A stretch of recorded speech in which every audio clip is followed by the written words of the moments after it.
there is no death, the Son of God is free.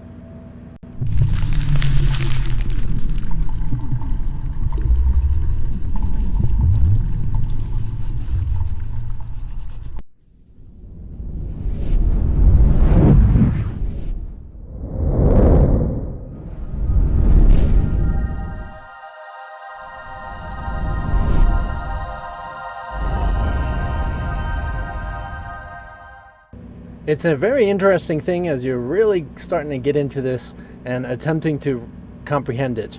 The easiest way in which you recognize that this is what this is about is this idea of a soul. This reference to a soul is a beautiful thing. It's likely that you reference to it in the same position as your body, and yet it is the entire spiritual universe.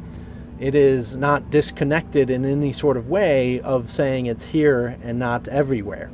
And so it is actually the holy spiritual universe. So with this idea, we don't actually recognize that to associate ourselves with a soul is essentially the same thing as associating ourselves with a body. Yes, to say I am a body is to reference a particular physical person, right? Construct.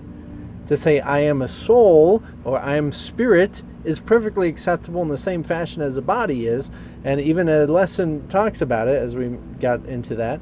And yet it's a reference to the totality of the spiritual universe, and that it's not contained into a specific essence. Now, this is actually a stepping stone to the recognition of, I'm not an ego consciousness of separated brain matter, gray matter, is that what it's called? Yeah. I am a consciousness that is of all things. So this is actually in reference to, yes, you can see yourself as a spirit it would be a lot easier, especially if you're addicted to a habit of thinking as a body, as many of us are. To see yourself then as a soul is helpful. It's helpful to recognize that you are then more than a soul. Yeah. Because to see yourself as a body, you have to, I understand myself as a body, I'm experiencing myself as a body, so what am I saying I am? I'm saying I'm a consciousness that can understand itself as a body. Understanding it is not possessed by a body. Understanding is possessed by a consciousness. So when you get into the experience of your soul, you can see that you have a soul, you perceive that you have a spiritual reality, you understand what's going on in the spiritual universe. You might not understand it. You see how it's happening. You perceive it. Perception, even though it perceives of something not of itself, it is an aspect of consciousness. To understand the spiritual experiences that you might have had is evidence of consciousness being there. So there's actually this eternal aspect that remains the same, and it is not the soul perspective, and it is not the body perspective. For when the body dies perspective to consciousness, yes, the soul perspective comes into play. And then when the soul perspective essentially is less than, it then is a physical perspective. So you're born into, I'm just a body, I die, I'm just a soul, I'm born, I'm just a body, I'm die, I'm just a soul. What is I am? I am just a body, I am just a soul, I am just a body, I am just a soul. I am is consciousness, and it's been present infinitely, eternally, in both variations, all throughout all dimensional processes. And this is what has been and is eternal. The consciousness of Christ. So as it goes through all of these different variations and experiences, infinite vast landscapes, not just physical bodies in the earth, this earth thing, this is just minute in the totality of all that is, okay? So this is just one single variation, really. And yeah, there's a trillion of them, but still, it's it's 1/1,000,000th of, it's a trillion of a, okay, math. Math may not be my thing, okay? But there's a lot. So let's recognize here what I'm attempting to say is that there is always a continuation of consciousness, regardless if the body dies or is born, or you go into see a presence of a soul. Oh, my soul's always been here, and then my soul goes into another body. See, the consciousness is continuous. It is always and forever. So yes, it might come into an ego perspective consciousness. That's where it's different. So the difference with the Christ consciousness and the ego perspective fourth dimension consciousness that believes it's a body is training, or it it congeals, it shapes itself to fit with what it's perceiving as real.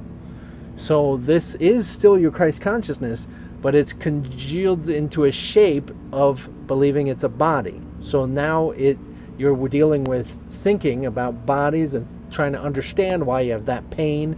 You're trying to figure out why the way on a map to walk someplace, or you're playing your games on your phone, or you're even using a phone. You're thinking about these things. You're congealed to the perspective of physicality, but it's still your consciousness. It's still the same one consciousness. It's just kind of maybe a smaller bubble than the bigger bubble that it's contained within. Okay? So the Son of God being free is not only free from death, yes, but also free to die.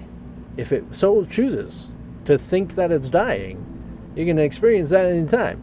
So we want to recognize that it's not only saying that, yes, you're free of death to not die, but you're also free to die. Okay, it's both directions. You're so free you can do whatever the hell you want. And likely you keep getting yourself into a corner that pretty much is hell, right? So yes, until you train yourself to see a reality that you actually want, you're going to be seeing all this reality that you think is happening to you instead of by you. And that definitely leads to hell, because you never can get it right. It's just constantly the wrong thing everywhere you go. Always. Until you recognize that this is happening by you, can you change your mind and change your reality.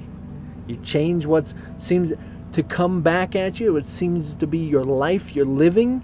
Instead, you change your mind, and that changes. It all changes. It goes along with it. So in the same way, the idol worship of death is kind of saying that death is boss of me. It's going to have its way with me, and it's the only law that can't be broken. And this is absolutely not true. That in fact all laws that you might think say God has succumbed to are actually contained within the Son of God's perspective. And the Son of God's, everything that it can do is contained within God's decisions or God's will. And death of the Son of God is not possible. It's not a choice in which God would see this for the Son of God.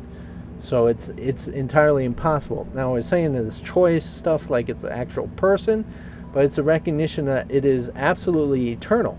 Yet we can make it seem like it's not. So all throughout this life, this eternal life, throughout this experience of physicality, this particular earthly physicality, we've discovered that it is rather thrilling and makes the experience a little bit more intense, a little bit more, compelling, with these particular, say, ends, these laws, death and taxes, and many other things like pain and emotions, and all these things that define humanity. We make this interesting because these are actually decisions made by the Son of God to make the world interesting. If it's not interesting, why would we do it? So we, of course, used to not die quite as soon. We used to live a lot longer, even in this physical perspective of this world. And that's because, that was a decision that was made. But then it was a decision to make it shorter lifespan so that we actually didn't just get tired of it, get bored of it, lose ourselves throughout the ancient time and living for thousands of years.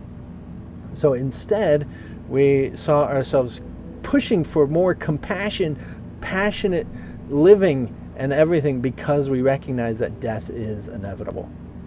So, of course, it's not in your reality, but it sure seems like it is here, right?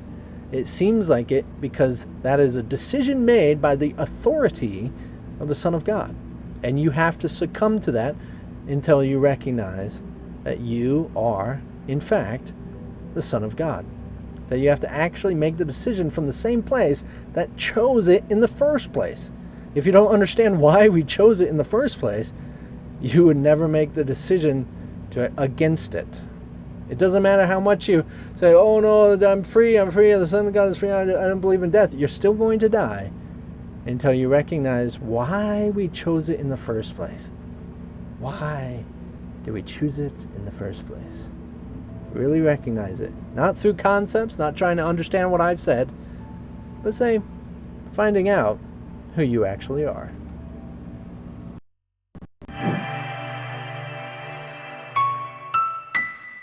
Yes, of course, I can tell you all day, as I have been.